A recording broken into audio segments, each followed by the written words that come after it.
বাংলাদেশের সুন্দরতম বর্ডার রাস্তাগুলোর মধ্যে সবথেকে আমার দেখা সুন্দরতম রাস্তাই হচ্ছে এই রাস্তাটি। মাঝিরপাড়া সেই সড়কটির কথাই বলছি আমি, যেটি হচ্ছে সেই সাজেকের বিপরীতে। সো আমরা এখন বর্তমানে সাজেকের বিপরীতে, অর্থাৎ সাজেকে যারা আপনারা মেঘের ভিউটা দেখেন, সেই মেঘের ভিউয়ের নিচে আমরা এখন আছি। সো এত সুন্দর রাস্তা ভাই বাংলাদেশের, যেটা আসলে কল্পনাই করা যায় না।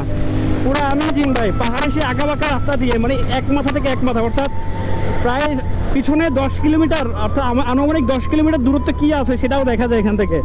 সো মোটামুটি আসলে অনেক বেশি সুন্দর একটা রাস্তা, আমার মনের মতো একটা রাস্তা বলা যায় এটা।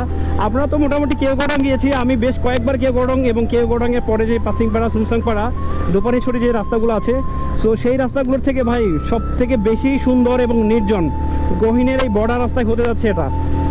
আর মূলত নিরাপত্তার কারণে অনেক দিনই এই রাস্তাটা বন্ধ ছিল, রিসেন্টলি কিন্তু এটা পর্যটক কিন্তু অনেকেই আসছেন, বাট রাস্তাগুলোরও মাই গড কর্নারিং ভাই মাথা নষ্ট।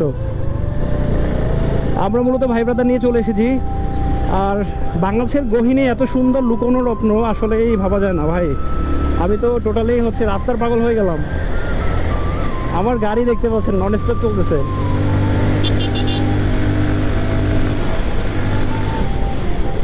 এখনও রাস্তাটা আসলে নতুন হওয়ার কারণে অনেক বলা যায় যে সেই মাইল ফলকগুলো দেখতে পাচ্ছেন, যে মাইল ফলকগুলোতে এখনও পর্যন্ত সেই কিলোমিটারেরও লেখা হয় নাই, কারণ হচ্ছে এটা টোটালি নতুন।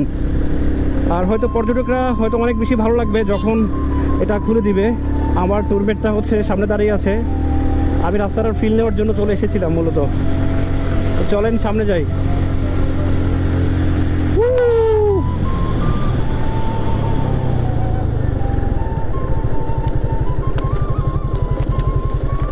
চলেন চলেন।